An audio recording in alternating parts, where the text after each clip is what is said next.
What if I told you that people are getting rich by starting new businesses and new side hustles despite having no pre-existing social media following and no money to buy ads or pay for marketing? Seriously, it's kind of crazy, but there are now new AI-powered traffic algorithms that you can piggyback off of. Because if we're just being honest here, I reckon that the true bottleneck holding most people back from business success isn't that they don't know how to start a business, it's that they don't know how to market it to make it successful. Because seriously, if you want to start a business, there are plenty of videos here on YouTube, including, admittedly, my own videos, that'll happily give you lots of ideas for ways that you could start one or start a side hustle, especially with AI tools. For example, like me, you could start an Etsy store and sell products, or you could vibe code an app and make subscription or affiliate sales, or you could start a faceless TikTok or YouTube channel and make money from ads.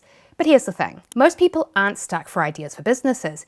Instead, the part that they struggle with the most is traffic. How do you actually get people to buy stuff like your t-shirts? I've seen so many people not even try to start a business because this question is paralyzing them. How do you get people to see your products? How do you get people to watch your videos? And it's a fair question, because before there were AI algorithms to piggyback off of, popularity bias made getting traffic extremely hard. And if you don't know what that is, popularity bias, it's just another way of saying that before AI, all the big platforms like YouTube, Google, Instagram, LinkedIn, Amazon, TikTok, Etsy, all of them would only recommend contents or products that were already popular. Like take Etsy for example. Previously, when you came here and did a search for something, the search results heavily favored stores with thousands of pre-existing reviews, which made breaking in as a new seller very difficult.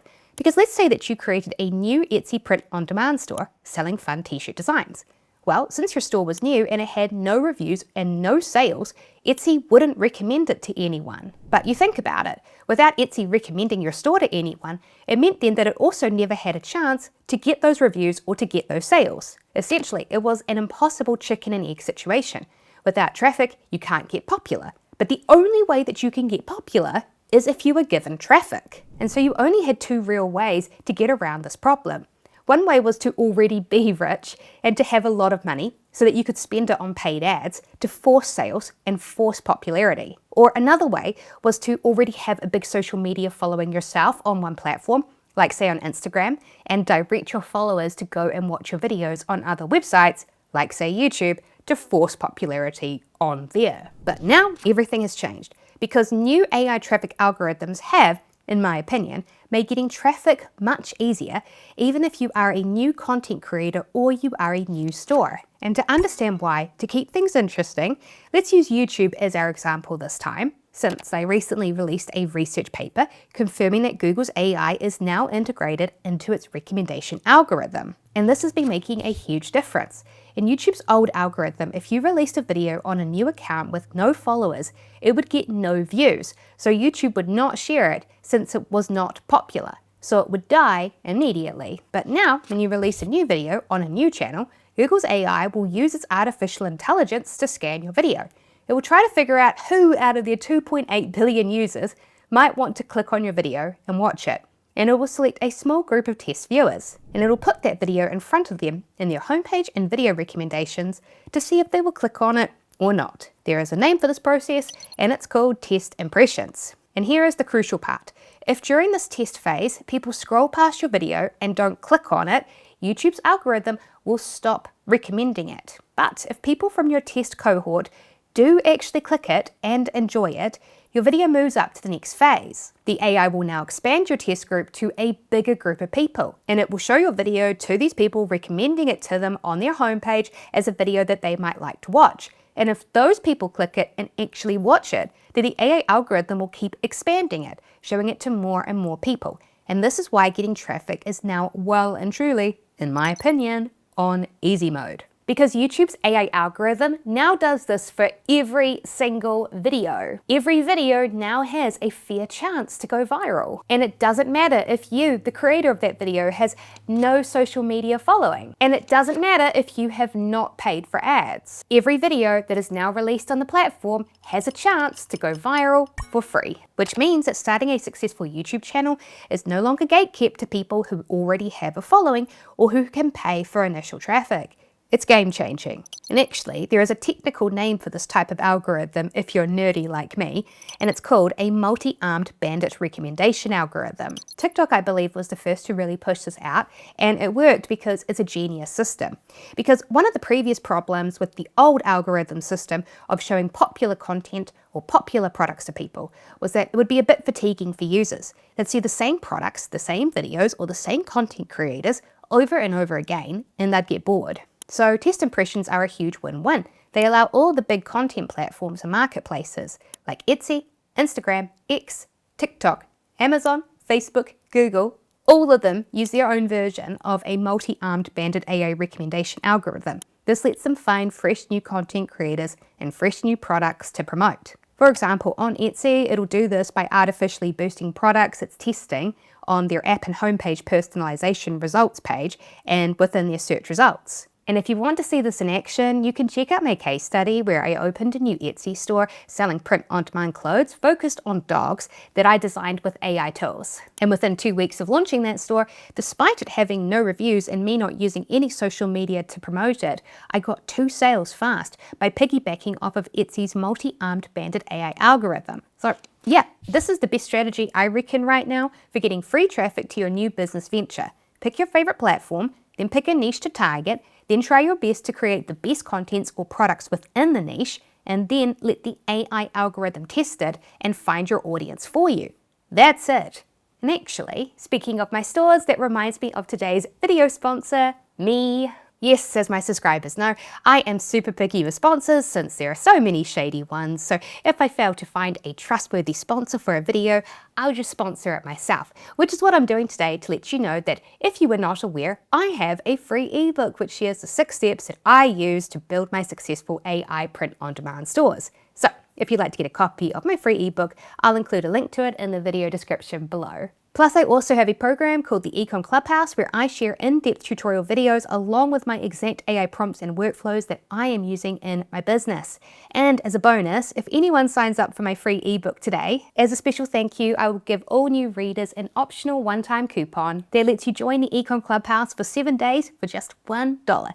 But yes, sponsorship over. Now, back to the video. And on to 3 very important tips that I want to give you if you do want to try out the strategy for yourself. And my first tip is this: when you're just starting out with a new account, it's going to take time for an AI algorithm to figure out who your products or your content is for. And to show you why, let's come back to YouTube as our example for a moment. So let me show you something. A while back, I secretly started a new YouTube channel as a test. And here's what happened. When I posted my second video to the channel here, you can see that YouTube tested some traffic on it, but it was a flop. The video died. But I didn't give up. I knew that each time I posted a video, I was triggering a new algorithm test. So I stayed persistent and I kept posting new videos. Until 3 weeks later, my persistence paid off. I posted my 5th video to the channel. And look, it was a small success. This was the first video I posted that actually had some real proper success. And this was very important because by having one video finally pass a test, it gave the AI algorithm some data.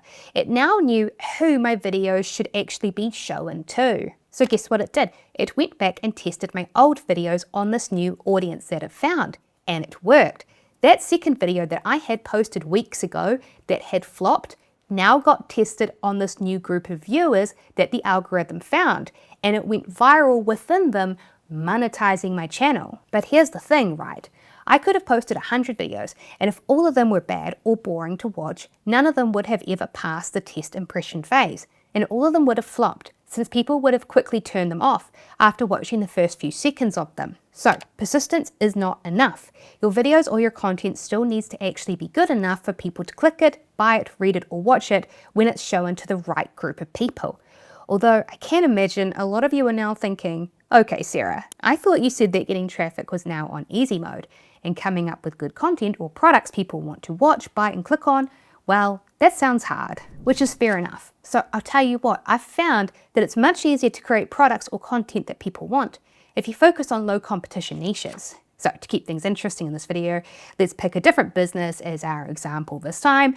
We're going to go with Notion templates on Etsy. Now, this is a very popular product on there, so as you can imagine, it's attracted a lot of copycats, making it a very high competition niche to compete in. So if you were to just go and copy the same Notion templates that everyone else is trying to make and sell, it's going to be really hard to stand out in the crowd, which is why it is much easier to pick a niche to make content or products in that's low competition. To identify these, you can use any AI LLM such as Claude. So for example, I asked Claude here to do market research in the parenting niche for me to identify customers who are being neglected and who want to buy more digital products tailored to them. And check it out. The research report it prepared for me was very interesting because one of the gaps that it identified in the parents' digital product space was that step parents felt like there were very few good digital products designed to help them. And when I did a search for it on Etsy, guess what I found? There were no Notion templates specific to step parents. And so here's what I did. To make this, I came back to Claude and I asked it to do research to identify what a Notion template specific to step parents should include in it. And I asked it to then create a Notion AI prompt for me, and that's exactly what it did. It completed the research and it made a Notion AI vibe code prompt for me. So I copied this prompt, then I opened up Notion and I pasted in this prompt to its AI chatbot and I let the AI do its magic. A lot of people don't know this, but Notion has an AI bot that can vibe code templates for you if you prompt it right. So yeah, it was pretty cool. It created my template for me, along with the databases for my template too. And so you think about it, right? If we were to now go and sell this on Etsy now, we will by default be the very best step parent Notion template because we will be the only one on the market. So if you don't yet feel confident in your ability to create products or content, you can always instead just focus on finding low competition niches instead. And actually, this leads me on to the next very crucial tip, which is this. The best way to optimize your products and content for AI algorithms is to use AI itself to do it. So let's take our step parenting Notion template that we made before. We used AI to research the idea for it and to then create it. And now we're going to use AI to optimize it for the Etsy algorithm. Because remember, when we list it for sale, the way that these new multi-banded algorithms work is they will scan our product and try to pick a small group of customers to show it to as a test. And passing this test is important. So it's in our interest to try and make it as easy as possible for the AI to be able to correctly guess who our target customers are. And there are two ways to do that. The first is to niche down like we already did. We picked a super specific niche, step parents. The more specific your product or content is, the easier it is for the algorithm to figure out who in its user base will like it. But secondly, we can also package our products or content in a way that is AI friendly.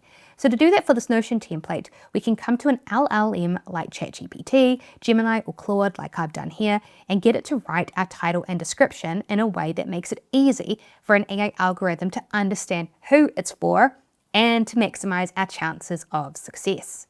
So then, I hope that this video has inspired you, and if you'd like to learn about even more ways that people are starting online businesses using AI tools like Claude, be sure to check out my next video here on screen, and I will see you in the next video.